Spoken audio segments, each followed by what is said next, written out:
All right, so the other day, as I have kind of mentioned, I'm shooting a lot of these videos while under social distancing conditions. And I just grabbed some Sauvignon Blancs from the shelf because if we're gonna be here a while, the wife needs some stuff to enjoy. This is another one of those. So my first one with the Dashwood turned out pretty darn good. Let's see if this one carries the trend. Stay tuned.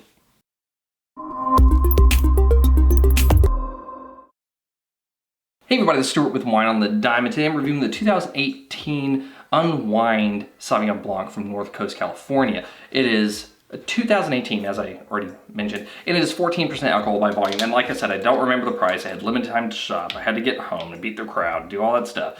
I'll look at the receipt and I'll post however much it is. So, oh, by the way, screw top, +1. Oh, I forgot that. How did I miss that? Jeez. Getting sloppy. I'm getting sloppy, y'all. From a color standpoint, very pale lemon, maybe lemon green. No lemon. Yes, lemon. No artifacts, no cloudiness. All right, so from a nose.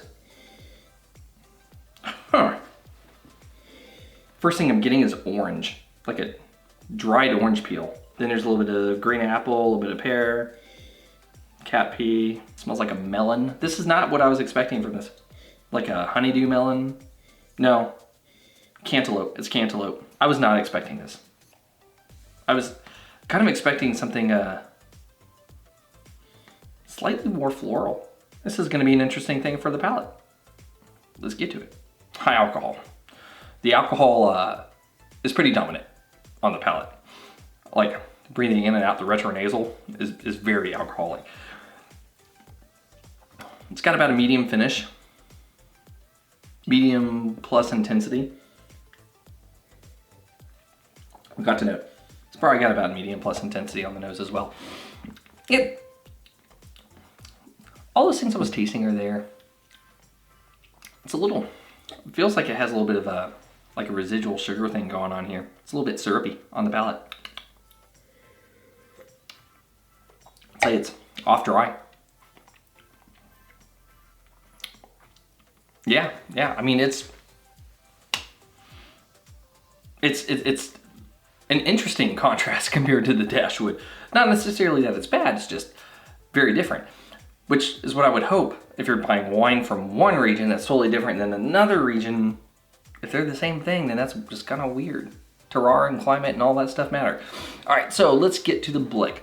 From a balance standpoint, I would give you half a point. The alcohol is really strong in this wine. I'm having a hard time determining if I'm smelling more alcohol in the nose than I did before, or if it's just that retronasal effect kicking in. I'm probably thinking the latter. I mean, my nose is warm. The inside of my nose right now is kind of like alcohol burning a little bit. It's surprising, to be honest. Anyway, so half a point for balance. Length, half a point, medium finish. Intensity, man, I can probably give you half a point. Or a full point. I'm gonna give you half a point.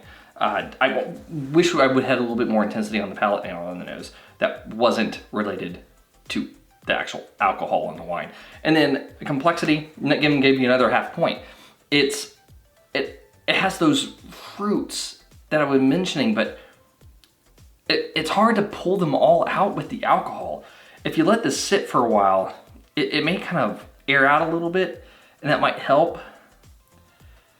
I really don't feel like I should have to like aerate a Sauv Blanc though. Like not one like this. Half a point. So ultimately you end up getting 2 points. You're a good wine. If you went out and bought this wine, you're not gonna pour it down the drain. You're not gonna be like over the moon impressed by it, but still, it'll be money well spent.